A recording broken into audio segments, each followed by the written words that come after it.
Hey there, Knicks fans. How you doing? It's your boy, Jonathan Macri, with you for another episode of the Knicks Film School Podcast, and it is the final episode of the Knicks Film School Podcast before the Knicks play a basketball game that does not count, but that's okay. Who are we to pick nits? Very excited for that. So I'm teeming with excitement right now.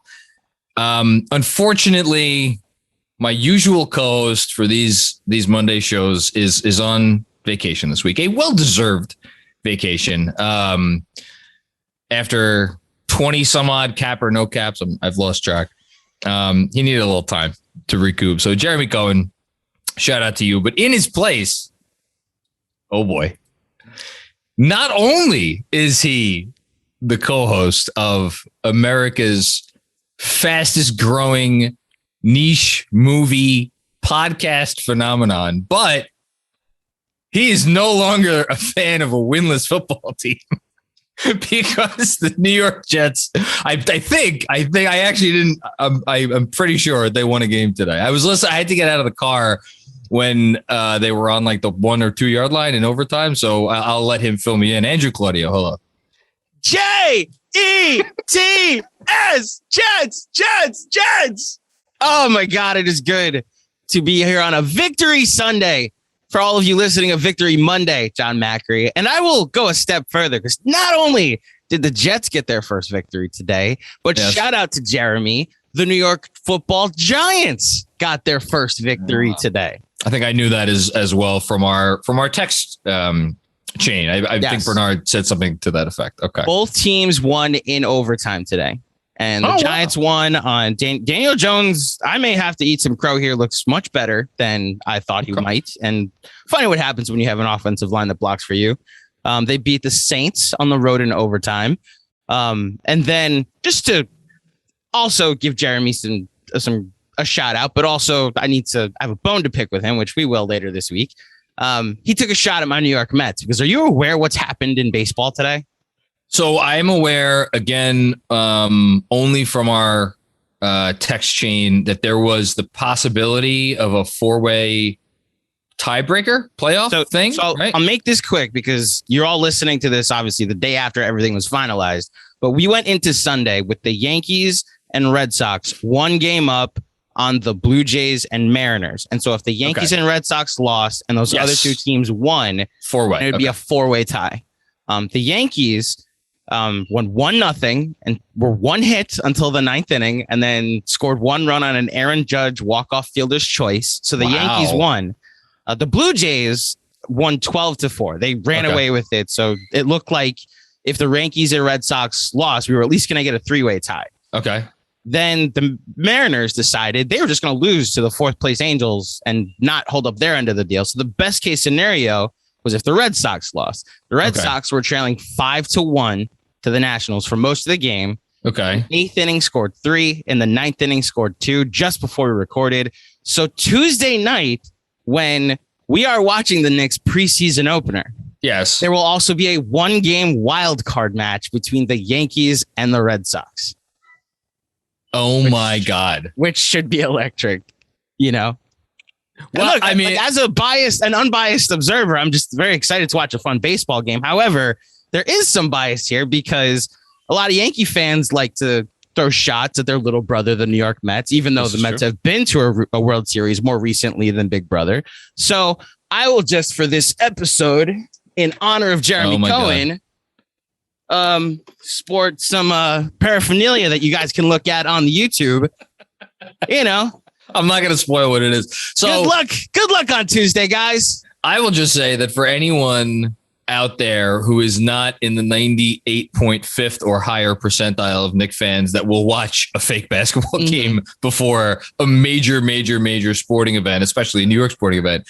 If you want to hear about what the Knicks did on Tuesday night, don't forget to tune into your podcast feed on YouTube. There you go. Or watch live on YouTube. I mean, I imagine the baseball game will probably still be going when we're on live afterwards. So you can catch the replay if you want the next day. I think the Knicks tip off at 7:30 and the baseball game. First of all, it's Yankees Red Sox. So that game will go until midnight most likely. So 4 hours. And the game starts at 8 o'clock. So There you go. I have to say my mom's husband, John, shout out to him. He's a Yankee fan. I know I have a lot of Yankees and Mets fans in my life. I don't really care for any of you. I do love my mom's husband though. So I'll root for the Yankees on Tuesday night. In all seriousness, as we tip off a new Knicks season. Yes.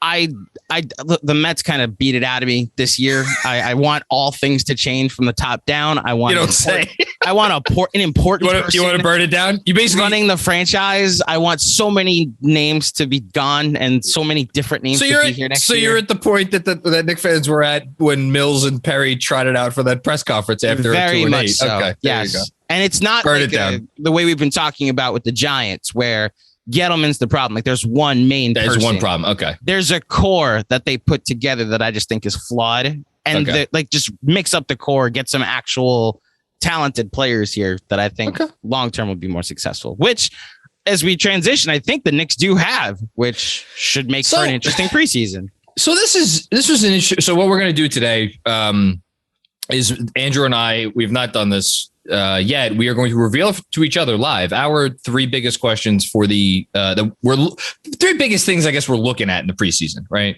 Three biggest things we want to see in these 4 games that don't count. Yes, in the 4 games that don't count. So it's a funny off season because you digest what happened last season. But at the same time, you're so deep into the forest, it takes a while to get out into the field to see the trees for what they are. And then you're like in it with draft prep and in it with free agency. And this week, I feel like was the first time I stepped back and I'm like, and 2 things hit me. One, the Knicks really did a nice job this offseason. Like you could have your quibble or two, or what to use a Bernard word.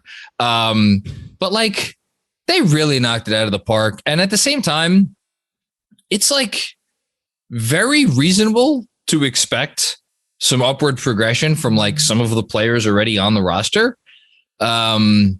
It's very reasonable to expect that like Tom Thibodeau carries over something he's done at not 1, but 2 stops, which is be better in his second season than his first. Mm-hmm. And the second thing so that's all kind of hit me this year. I'm like, man, we're in a pretty good spot. And then the other thing that's hit me is like, no one's fucking giving the Knicks a chance. No one thinks anything of the Knicks. I mean, I shouldn't say no one. Because, like, for instance, ESPN, Zach Lowe, Tim Bontemps, 2 guys whose opinions I respect a lot. Both of them are really, I think, higher than consensus on the Knicks. But, RJ was left off another list, which we aren't. I really don't want to talk. I actually am sorry I even mentioned it. But it's just, it's like people look at it and it's like, oh, it's the Knicks. They'll fall back down to earth. And I just don't think people have thought that deeply into it. I don't know.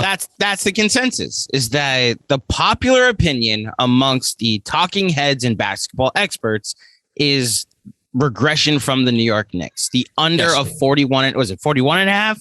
Was the most recent Vegas over under I saw? That's the most recent one I saw. Now, I want to say it bumped up a little bit after they signed Kemba.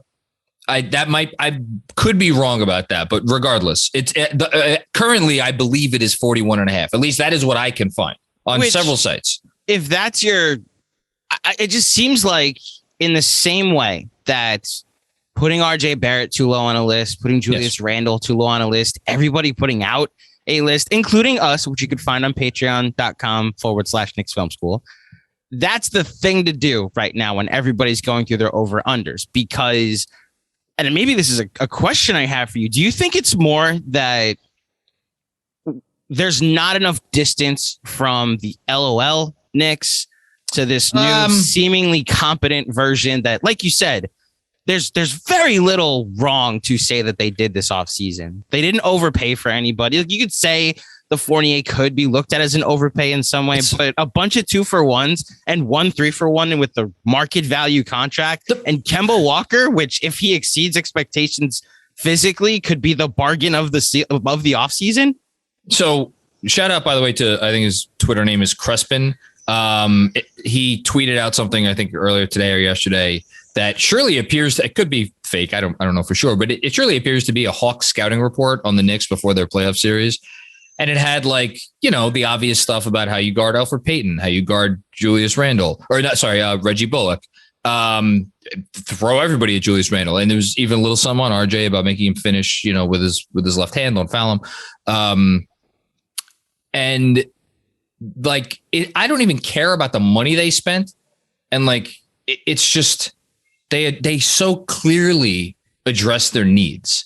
And I think where I don't want, whether you want to say the bias, whether you want to say the hate, the LOL ness of it all, I think it comes from the simple fact that people think that there are some teams that are definitively better than the Knicks. And I think those teams are, putting aside the Brooklyn and Milwaukee, who are in their own category. I think people still feel like Philly, Atlanta, Miami, those three are better than the Knicks. And I'm not going to disagree with that, actually. I think those three teams are better than the Knicks. And then I think most people are putting Boston ahead of the Knicks, which the fact that everybody is in that camp is like, I'm not going to be like, no, you are definitely wrong. The Knicks are absolutely better than the Boston Celtics. I'm not going to be that guy. But at the same time, I'm like, man, that thing went really sideways last season. And then as far as the rest of the East, I feel like everybody has their team or two teams, other teams besides the one I just mentioned, who they're just given the benefit of the doubt to over New York. And I don't think it's anything more than that. I'll save a little bit because next week we're doing our over-unders on Patreon. So I don't want to hog everything for the Patreon, but I will leave most of my thoughts for the rest of the conference over there. However, like, I don't necessarily blame the national media because I've tried to go outside the bubble and make sure like my optimism about the Knicks isn't just like drinking Kool-Aid. But like Luca Vildoza got released today. And which we'll mention it. He got released today, and I saw some pushback like that. Like Jeremy said, like, I don't really care that a 15th man got released, but a very tradable contract was let go today. I trust his front office because there's no move I can't see the next move like correlating with that they've made so far. So if they're releasing Vildoza, I think they, by their calculations, looked at it and said, we value other things on this team that could get a trade done more than a guy that's got a tradable contract. And this is just for the guys that are going to be in the locker room. They're more important to what we're doing here. I think overall, my thought is going into this season, like, I don't see how they're not one win better. And that's the popular thing, is that the Knicks will win at least one win less than what they had last year, which I don't understand. In 10 more games. Right. Like that's like they won 41 games last year. And can I push back a little bit? Like, so the Knicks upgraded their point guard. You could say, I know you're a big Reggie Bullock guy, so was I. No, but they upgraded their shooting guard. They upgraded their shooting guard. Yeah. I think the trajectory of RJ Barrett shows that there's an upward trajectory. He's only going to get better. Yes. They upgraded their bench. Yes. They've gotten better. Obi Toppin year 2. Right. Like there's multiple, like they've added depth to their roster. They're not going to be counting on a rookie to play meaningful minutes this year. And yet, even if they do, I trust them to develop that rookie. Yep. So with all that being said, the Knicks at least added to their roster and got better. My Hawks added nobody. Your Hawks. And there's no expectation that they're going to regress. I understand they went to the conference finals last year. I understand what they became under Nate McMillan, but they were playing the same watered down teams that were beaten down by COVID that the Knicks are getting no credit for beating last year also. Like, I remember people telling me that my Hawks prediction was off because of what the schedule that they played. They beat a bunch of bad teams. Well, the Knicks beat those same bad teams and they're expected to regress, but the Hawks beating those teams and going to the conference finals, like, oh, they're for real. We're not expecting a regression from them. They're the 4 seed. Yeah. So the fact that the Hawks, like, I don't care that the Hawks went. I care that the Hawks went to the conference finals. It's an impressive feat, regardless of what happened with Philly. Or neither here nor there. It doesn't matter as far as what I'm projecting for them next year. But like the Hawks, the Heat, maybe not the Sixers because it's such a disaster right now. But like even the Celtics, maybe probably another team or two. Every one of those teams seems to have such a variance where there are people out there outside of their own fan bases have a ceiling for those teams. We're like, well, why can't Miami be the third best team in the East? Why can't Atlanta be the third best team in the East? Why can't, Boston, maybe Jason Tatum. And it doesn't seem like there's any, like the people that are highest on the Knicks outside of people in our Knicks kind of content creation bubble, their high variance for New York is like, well, yeah, I think they could grab a 6 seed. Maybe they could, grab 5, and it's like, whereas to me, there is a world where Kemba Walker comes back and looks like Kemba Walker again, and they figure out the minutes, games played thing. And Julius Randle kind of does what he did last season, and RJ Barrett gets a little better and quickly, these are not unreasonable things. And then the Knicks all of a sudden are in the conversation for now. I'm not putting them third. I will not predict them to be the third team, but that is, to me, that is not an insane universe. And the fact that they are a rung lower on everybody's kind of consensus ladder it's interesting to me. That's all. I agree. And last thing I'll just say is anybody that throws injury risk with the history of Kemba Walker and what that could happen, and that's why we're factoring in our evaluation that the Knicks could potentially regress. Whether it be Walker, whether it be Mitch, whether it be Derrick Rose, Joel Embiid has consistently missed 20 games this season. I think he's a monster. Don't get me wrong. Yeah. If Joel Embiid misses 20 games this year, I don't think there's going to be a Ben Simmons to clean things up. So unless you're thinking there might be a Buddy Hield to clean things up. Well, if the over of 50.5 for the Sixers is they're going to eventually trade Ben Simmons, then fine. But if you're saying as is, the 76ers don't also have a ton of questions that the Knicks don't have. The only frustrating thing I've seen is it doesn't seem actual analysis. It's just a popular thing to say. I heard the Lowe and Bontemps comment. I agree with their evaluation as well. The rest of it just seems kind of lazy, and I think we should just leave it at that. Yeah, that's fine. Before we move on to what we're actually talking about today, I just on the Vildoza thing. So for anybody who doesn't know, yes, Vildoza was waived. His contract was not guaranteed, so the Knicks are not going to have to pay him a dime, I don't think. It's interesting that they did it this early in camp. They didn't need to. Maybe they were doing a favor to him so he could latch on somewhere else. I don't know. He has not played. It's a foot issue. Mark Berman tweeted out today that it's apparently not just maybe is an ankle sprain or so. It's not just the thing that has been listed as keeping him out. He also had some fluid in his foot or something. I don't know.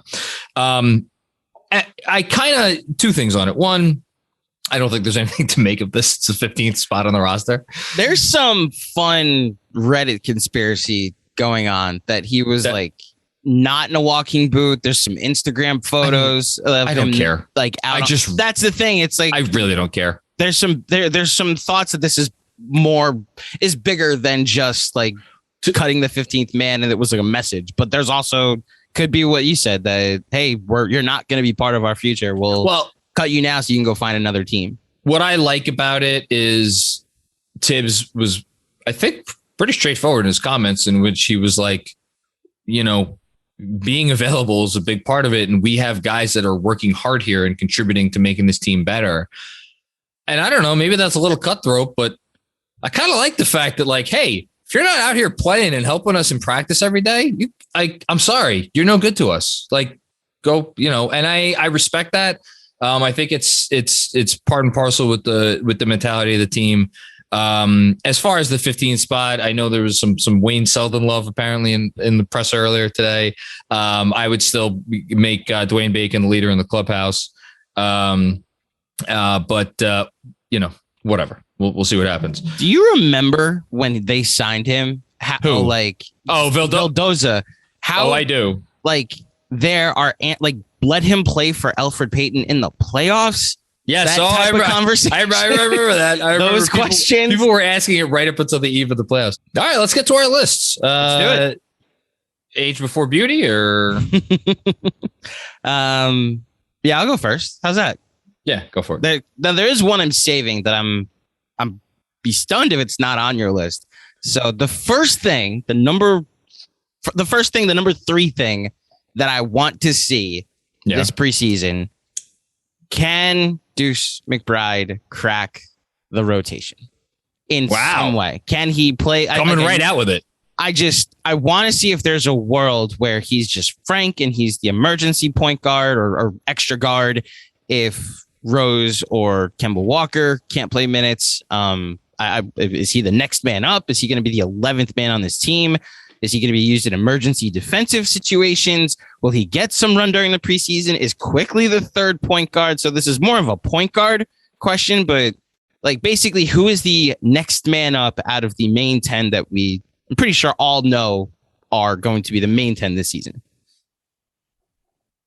I would say that you spied my list because okay, we have some crossover. Good, but you have no access to where I wrote it down because I'm actually doubling up. I'm talking about my 3 questions in the Monday Knicks Film School newsletter. Mm-hmm.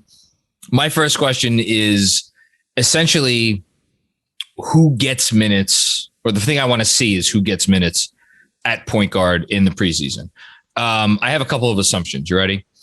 I am assuming that we're going to see Derrick Rose for a game, 2 games, maybe 3, 15 minutes, right? Maybe he plays a half, maybe doesn't play the second, whatever.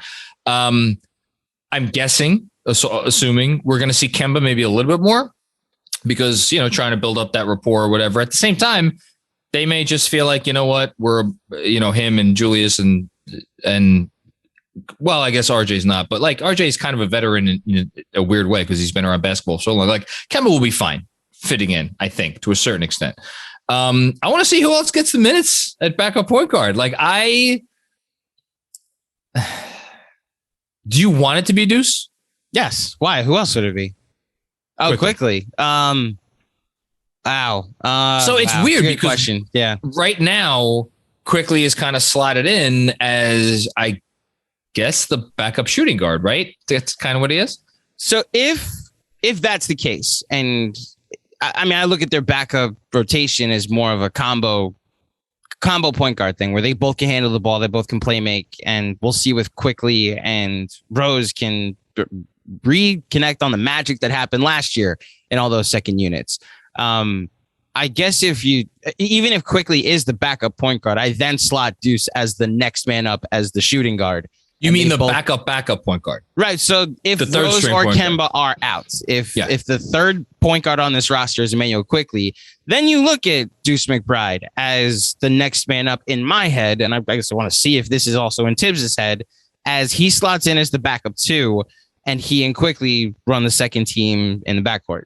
So Thibs said something the other day to the effect of, I think someone was asking him, it was in response, I think, to a question about Obi and Julius playing more minutes together. Mm-hmm. Not a topic I've ever brought up before. Mm-hmm. Not that you wrote about it this week and that we may bring up in a little bit. But he said something to the effect of like, I really liked how our bench played together last year.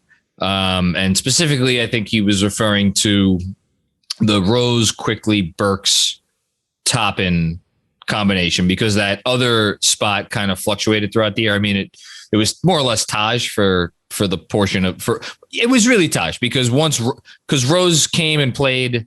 What did he play? 1 game with Mitchell Robinson, I think. So it was by that point, Noel had been starting. It was Taj. That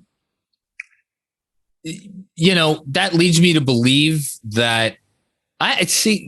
This is where I think things could get kooky. I could see a situation in which Kemba wasn't playing. I could see a situation in which, like, McBride just goes. This might sound nuts. Just goes into the starting 5. Oh, I don't see that.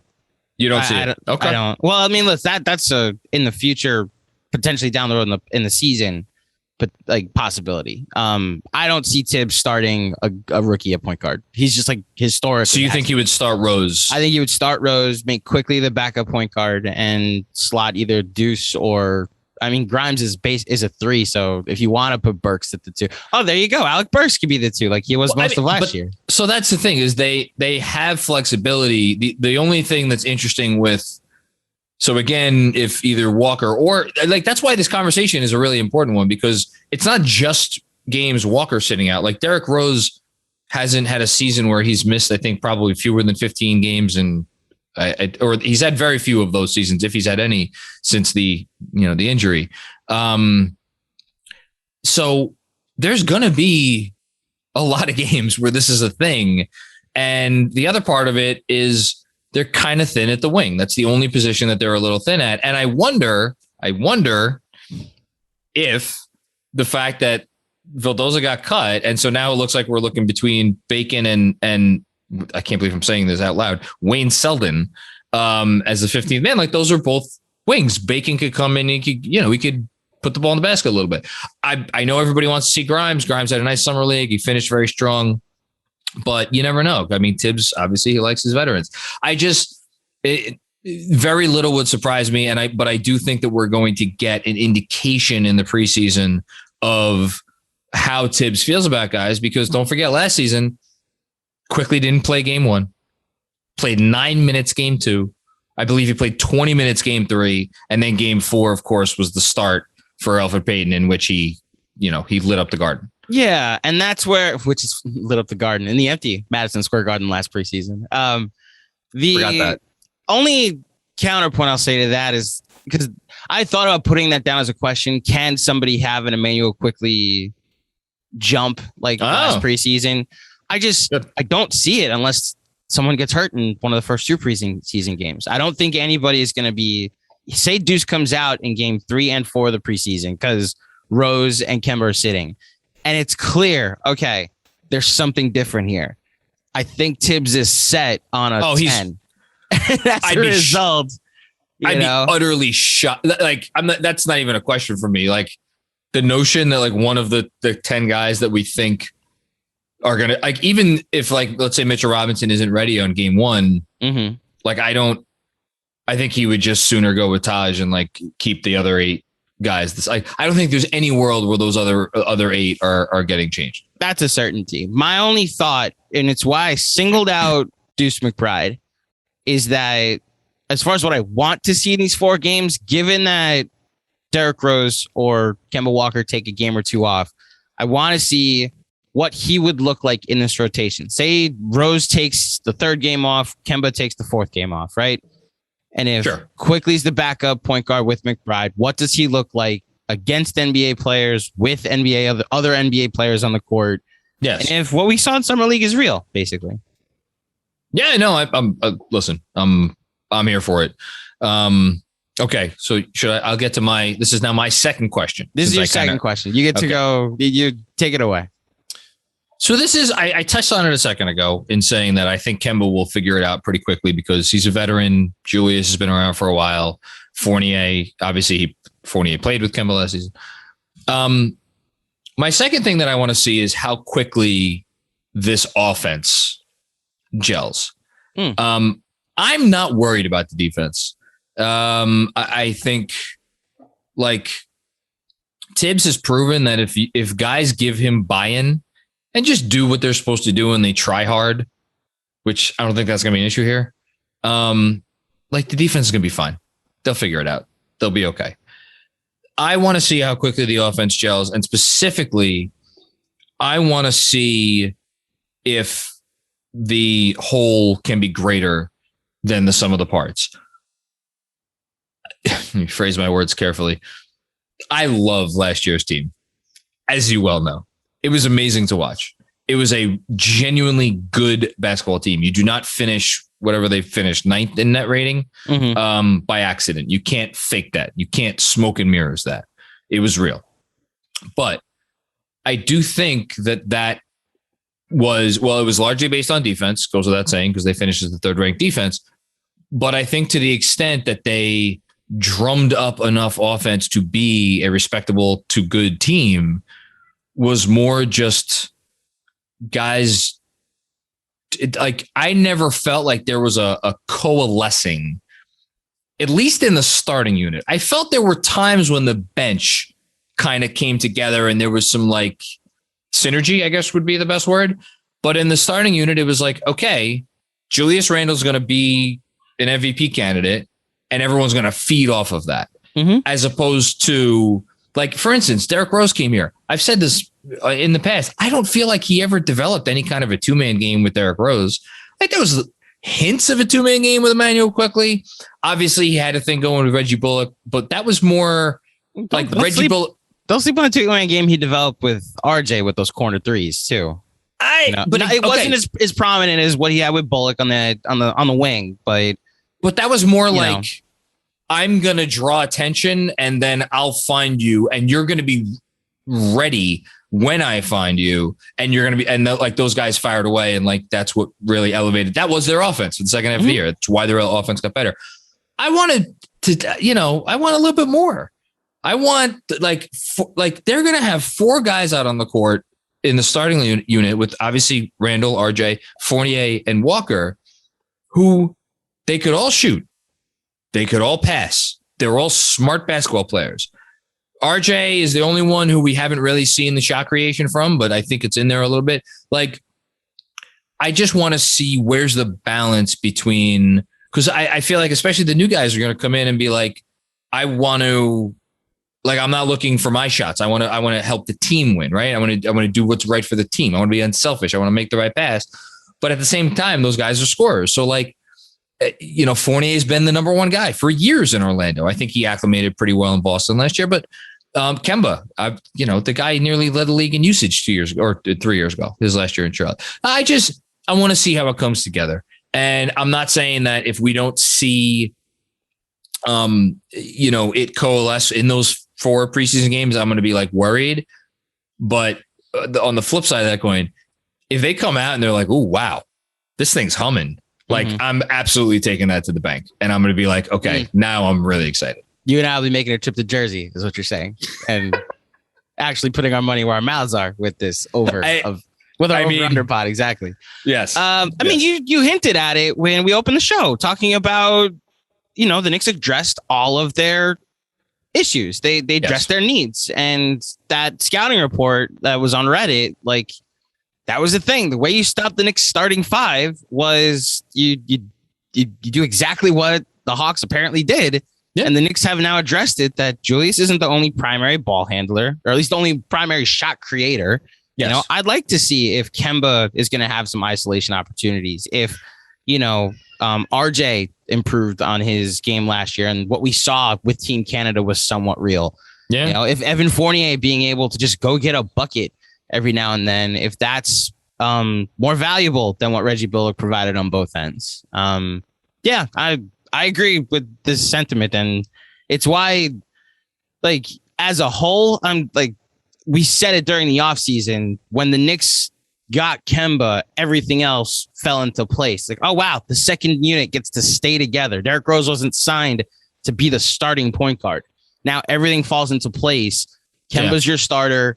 Fournier's your 2 guard, and so on and so forth. And I mean, that it's not one of my questions, but what the starting lineup looks like and how quickly they can develop a rhythm is a gigantic thing I want to see and hopefully will see in the preseason, let alone the regular season. And I just to like, if you're like, well, obviously they're going to be better. Sometimes it takes time with teams. I'm sure you remember as well as I do after the decision, the immediate post-decision heat started at 9-8. They looked very clunky.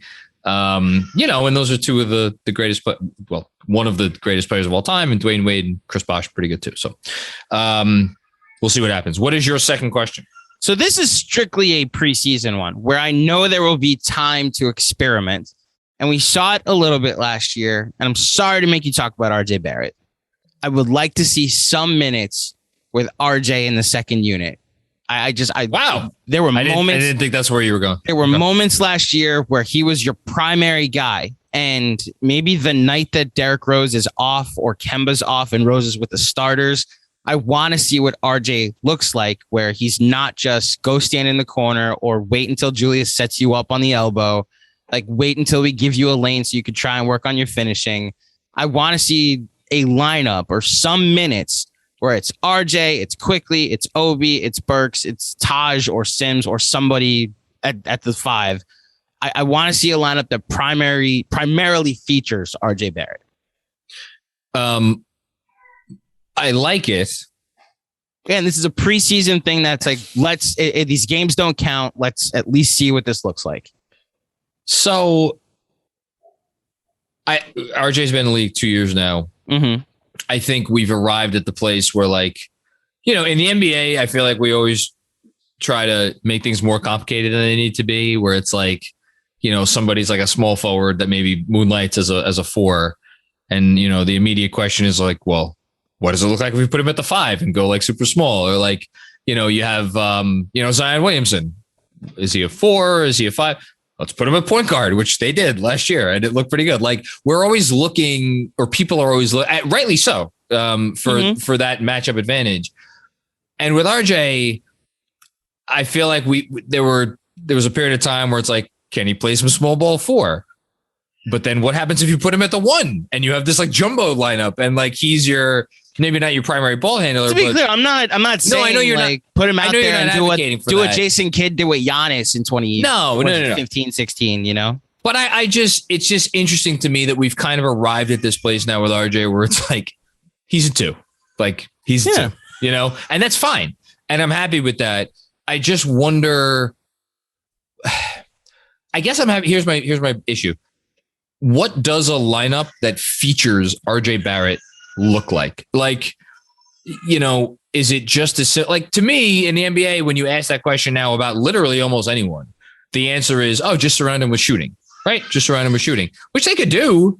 And that's fine. And like, you could surround him with shooting in any number of ways. I guess probably it would be with Quickly at the 1 and Burks at the 3 or the 2, whatever. And then Obi at the 4, right? Mm-hmm. It's pretty good. Yeah, I'd like to see that. I don't know that we're going to, but I'm interested to see it. That's where I'm actually not as sold on RJ's a 2. I think, like, we saw him mostly at the 3 last year. I think he's a wing, obviously, though. Any Fizdalian lineup that thinks RJ can play the 4. 2-3, whatever. My point is, like, he's a wing, and I think he can be featured in lineups with a Reggie Bullock. I think he'd be featured in lineups with like a pure 3, so RJ plays the 2. I think there was a stretch last year, like the Dallas game stands out, where RJ stayed on the floor to start the 4th quarter. The Knicks extended their lead to double figures, and they only did it out of necessity because Burks was out, because I don't know if Rose was still out, but I know they were shorthanded for that Memphis game. Memphis game, the Dallas game. And I don't want them to just go to it out of necessity this year. I want to, at least while we're in the preseason, be like, okay, you're in year 3. You've progressed so far in most of your NBA career. You know, you went from a guy that we worried about if you ever hit a jump shot to a 40% 3-point shooter. Now let's see, can you create your own shot? Can we run the offense through you for stretches at a time? And that's where, you know, I'm interested to see what happens if they do that in the preseason. There's a gnat flying around my face. I was about to say, what are you looking at? I'm looking at the gnat that's flying around and I'm trying to get it. Oh, that's Kyrie's spirit animal. Sorry, that was low. That was low. That was not low. That was brilliant. A couple things.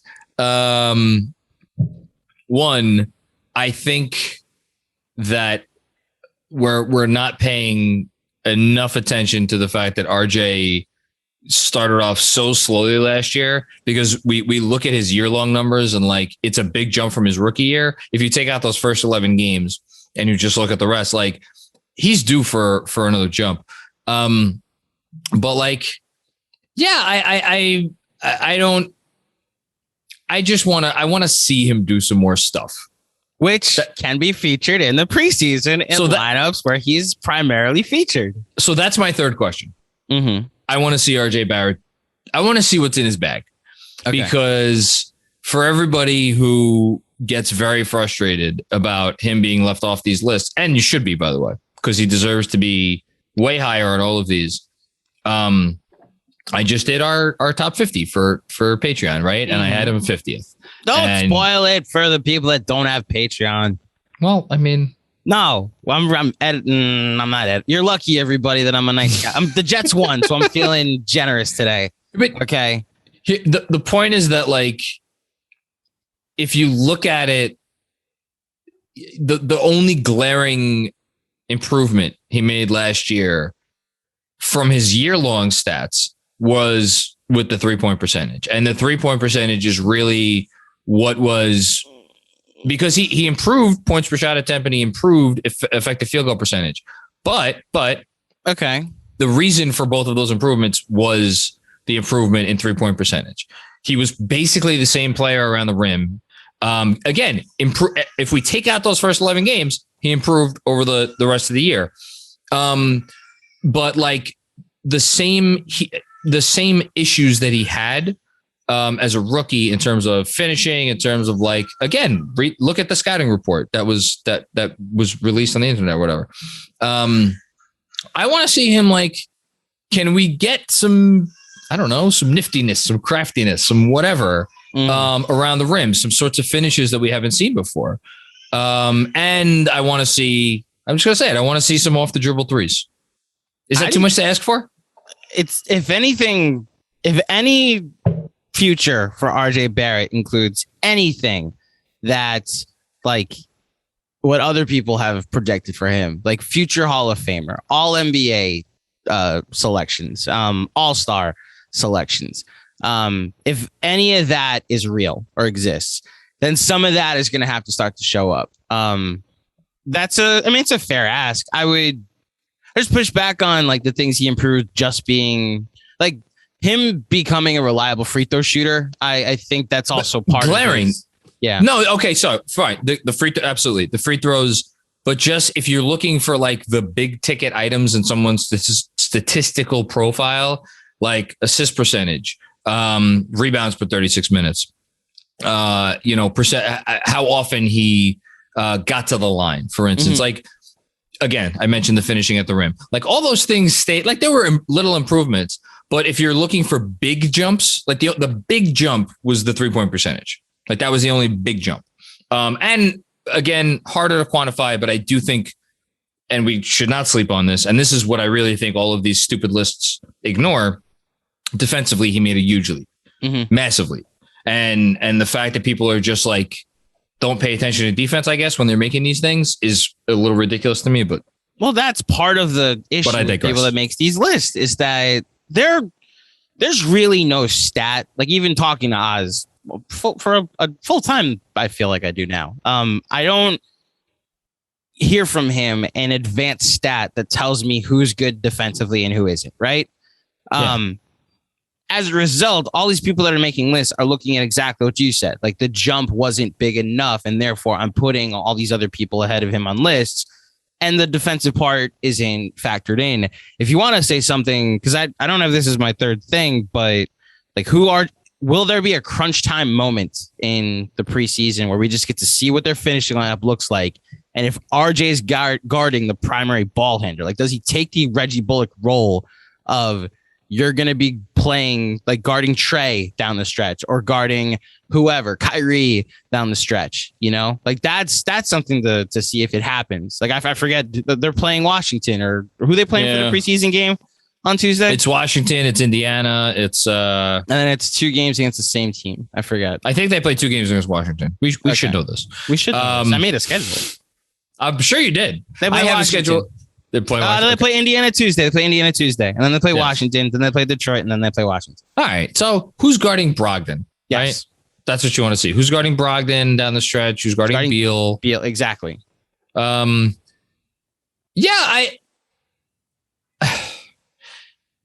It's funny because, like, again, this is where Thibs being kind of a traditionalist rears its ugly head. And like, again, this wasn't one of my questions, but you have me thinking about this, especially in light of, I feel like what some recent Twitter discourse has been about, again, for the couple of minutes a day that I do get to glance at my feed.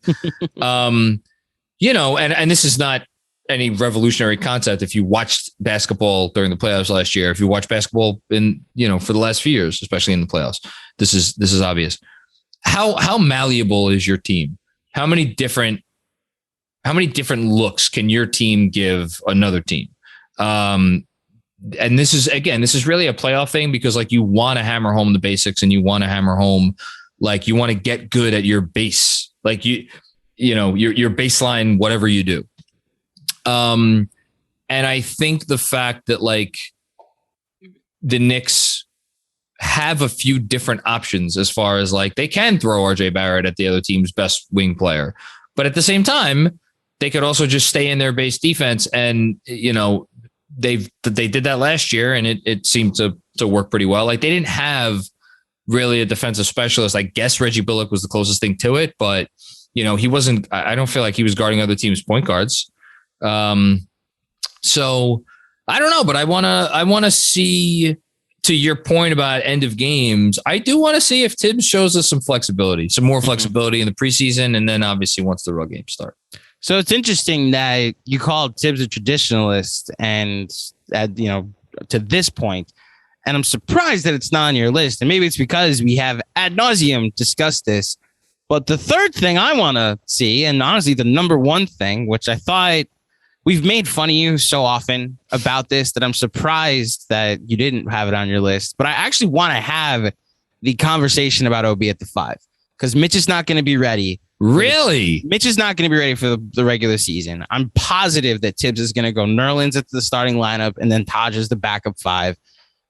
And as a result, the number one thing I want to see in the preseason is if Thibs shows any hint of give, and we'll see if Obi is taking a leap and you can have him on the floor with Julius Randle. I want to see some minutes, experiment in the preseason when these games don't count. He did it last season. In the preseason, Spurs. we saw it. No, we saw it. We, as best as I could tell, according to Cleaning the Glass, which I trust. Again, Cleaning the Glass filters out garbage time minutes, so it's not foolproof. Julius and Obi played 85 or 80 something possessions at the 4 and the 5 together last season, which is not a sample size. That is not a commensurate sample size. That's nothing. No. Which is why when Thibs said the other day that, those lineups didn't work well for us last year. That's one of those ones where Thibs thinks he's sneaking one by the goalie, and it's just like, that's not going to fly. Like, if you don't want to do it, but then he actually followed that up by saying, because somebody asked him a follow-up question, he said, yeah, I'm worried about the rim protection. So that's fine. If you're worried about the rim protection, you're worried about the rim protection. It is what it is. But that's what I mean about being malleable. Like that shouldn't be their go-to. It shouldn't be something we see every game, but it should be something they can do. And it should be something that, like, when they went to it out of desperation in game 4 against Atlanta in the playoffs last year, it shouldn't be like this holy shit moment. We haven't seen this all season. They must be really shitting their pants now, which they were obviously, but like, that's not how it should be when push comes to shove. How bad were they losing when they went to it against Atlanta? It was like they were late in the fourth quarter. They were down by like 20. They went to it. Did they go to it to start the 4th? I forget if they went to it to start the 4th, or if they went to it with like 8 or 10 minutes left in the 4th, but it only lasted for 4 or 5 minutes. The lead was in like the high teens. Okay. So It would probably be in Cleaning the Glasses garbage time category, right? That's a great question. It might. Yeah. The point being is I'd like to see these, if garbage time can also be redefined as preseason, I'd like to see during these garbage time minutes over the next 4 games, I'd like to see it experimented with.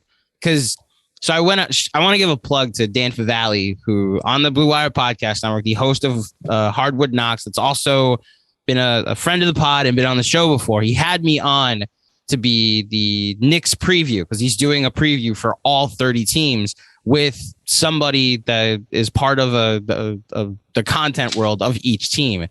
And when he asked me about my concerns with Thibs, do I have any? And I said, the only concern I have is the thing I love most about him is that, like, his hard-headedness, his stubbornness, his, like, Julius is playing 40 minutes, even if we're up by 37 against Detroit. Like, that's why I don't understand the Knicks regression predictions, because the regular season is going to matter. It's come postseason when you're going to have to make adjustments. And like Elfrid Payton's you're getting killed in so many different ways in the playoffs.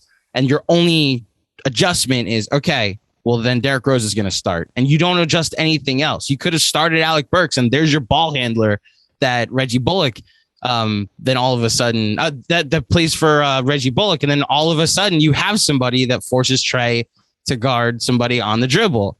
you know, or off the dribble. Regardless, the point being is that I worry about Thibs' adjustments because he's so like, you're the starter, you're the backup. Yeah. The starters play, then the backups play. And it's why I want to see Deuce McBride get some minutes and see if you can experiment with an 11-man rotation. Experiment with RJ and four backups. Experiment with a small ball 5 that have not necessarily 5 out like Jeremy's talking about, but with a center that can stretch the floor. So that way the lanes are opened up for an RJ or a Kemba or a Fournier. I think 2 things. One, I'm not saying this isn't a valid complaint. It is a valid complaint, and I feel like I echoed this sentiment several times after games last year that they may have lost and people were frustrated. This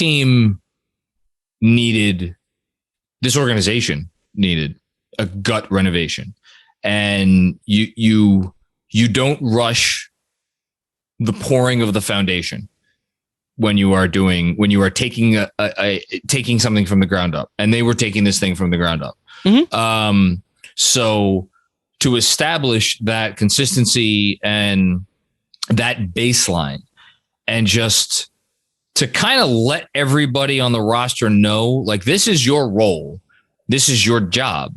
If you do your job and you do what is asked of you, you're like you're going to be in a good spot. And I feel like a lot of people appreciated that, which is why Alec Burks wanted to come back here. Nerlens Noel wanted to come back here. Derrick Rose wanted to, you could say, yes, they paid these guys, of course, but Julius Randle, obviously signed on long term. Yeah. I think guys like that consistency. And I feel like when situations around the league go wrong, maybe it's just me, but I feel like you often hear things about like players don't like how their roles are uncertain, like maybe starting 1 minute and coming off the bench the next minute, and they'll play this amount of minutes one night and this amount of minutes. Like, you don't get that with Thibs. But at the next stage of NBA team evolution, right after you have poured that foundation and built the walls and like put on the roof, is like, okay, we've built up that level of trust now to the point all around. We've built up that level of trust to the point that guys will understand, like, okay, you've played your role, you've done everything asked of you. And you still might not play a lot of minutes tonight because tonight is not a night where we need your skill set as much as we need somebody else's skill set in conjunction with, I don't know. Are we going to get there this year? And who knows? Maybe Thibs is a guy that just like doesn't think that that's ever worth doing. I don't know. We'll find out, I guess. And look, to be clear, I love Thibs. I'm very glad he's the coach. I'm very glad that the issues I have with him are not like, does he know what he's doing? Like I have with previous Knicks administrations.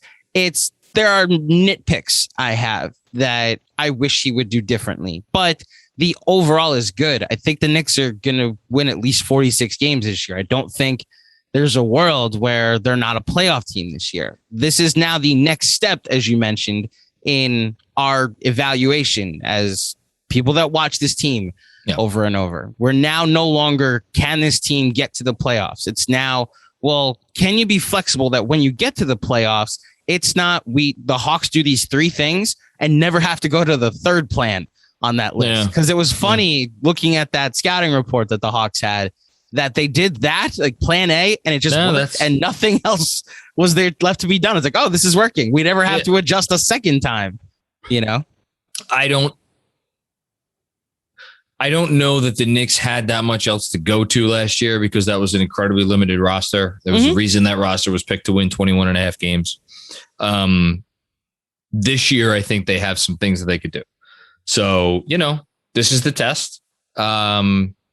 I'll just say that I don't know that Thibs has ever had a season where he didn't go as far as in the playoffs as he should have.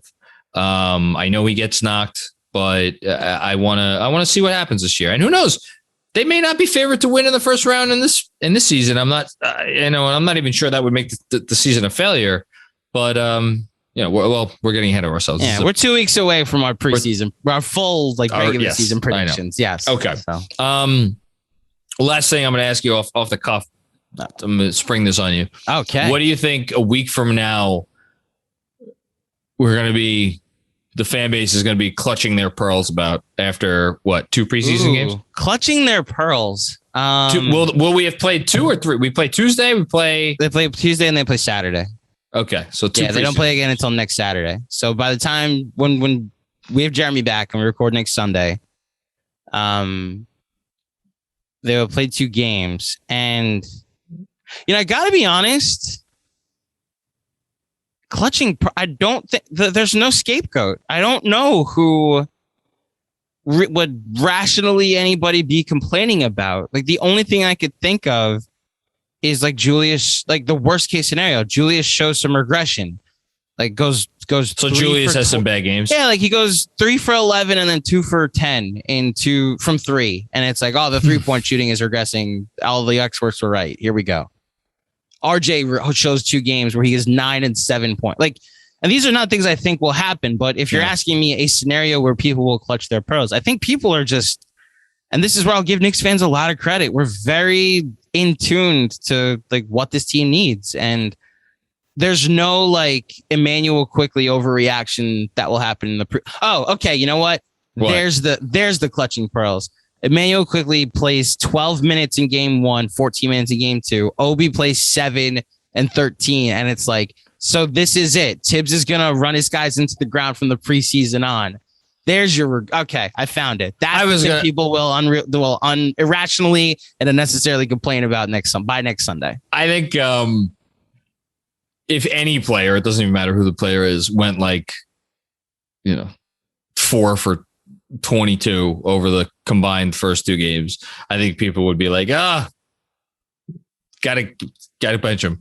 Can I ask you a doomsday question? Sure. Can I spring one on you? Sure. So I think there's an obvious answer to this, but like if there's an injury that happens, if there's one injury that could change the entire mood of this season, I just like, obviously Julius is probably, so let's just take Julius out because that's the obvious one. Who's the injury that if we're saying, damn, this guy went down by this time next Sunday, who would it be? Like, is it RJ? Like RJ, like, you know what's funny? Injury. This is so funny. RJ would be if like RJ, like, I don't even want to say it out loud, but if like RJ suffered a serious knee injury or something, that would be the worst for the fan base. I'm not sure if it would be the biggest detriment to the team. I think that would be the thing that the fan base would be most upset about. In terms of what would be the biggest detriment to the team, I think it would probably be Randall. No, it would be Randall. Yeah, that's the obvious one. Like Randall goes down, we're looking at we should go to Vegas and take the under instead. But but it's so funny you say that because because then Obi slots in and then Jon gets his wish. It's like because Julius is locked up, and like I would of all the things, if you want to tell me to talk about spin cycle Jon, you want to talk about all the things I'd be able to put spin on. Julius being like, okay, Julius is locked up for like as long as it wasn't an injury that like.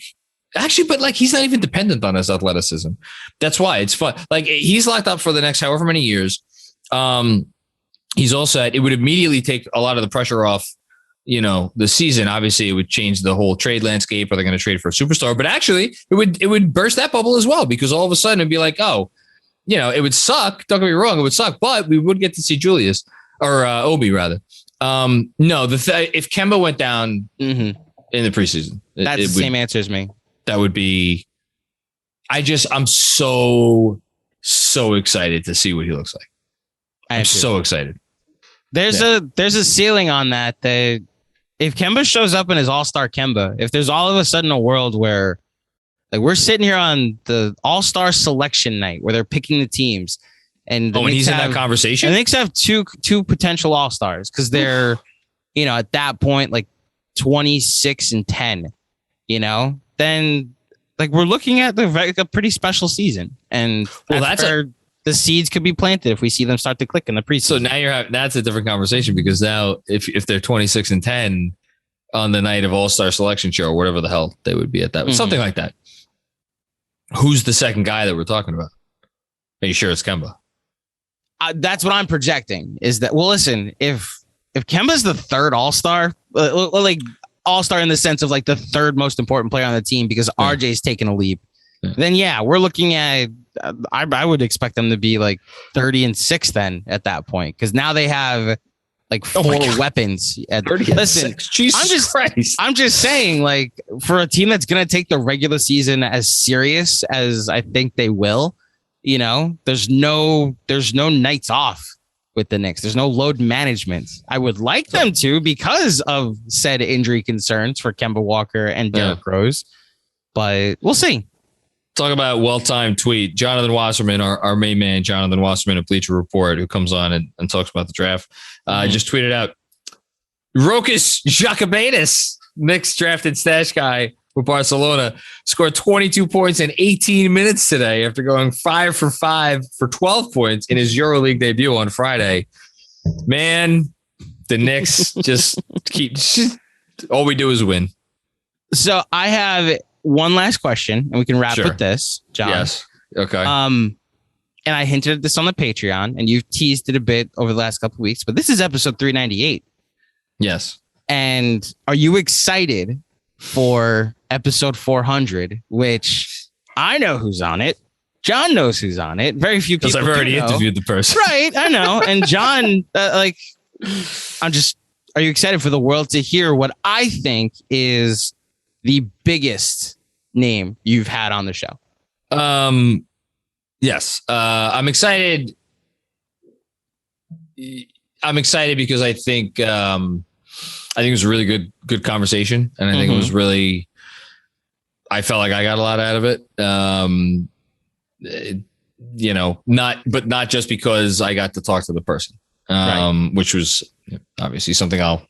Thank you for being vague. I'd like to keep this as surprising. I cannot wait to drop the screenshot later this week. Yeah, but that'll be fun. As a broadcast journalism graduate, like Mike Breen will always be my number one personally for like person whose face I got to edit in Adobe. But what happened this week, or I guess last week, is still like, I can't argue. This is the biggest name Knicks Film School has ever had on their show. And you can hear episode 400 of the Knicks Film School podcast this Friday at midnight and anywhere you get your podcast. You can watch it on the KFS YouTube channel, where you can also check out one post-game live stream between now and Wednesday, because Tuesday night is a game and you will be live on YouTube after talking all about it. I'm very excited about that. It'll be good to get the I don't know, dust the cobwebs. People saw you do take it out for a spin. Take it out for a spin. You're taking the old YouTube out for a spin. The old YouTube out for a spin. There you go. Yeah, no, it's gonna be fun. Thank you, Andrew, for stepping in for Jeremy. Of course, Jeremy. And best wishes on your vacation, and let's go Red Sox. I'm not going to comment. And of course, thank you everybody out there for checking out another episode of the Knicks Film School podcast. As always, if you like the show, leave a review, rate it, subscribe, tell your friends, and hopefully they could do the same as well. And we will be back with you with another episode on Wednesday. And of course, as Andrew said, the live stream after the game on Tuesday night.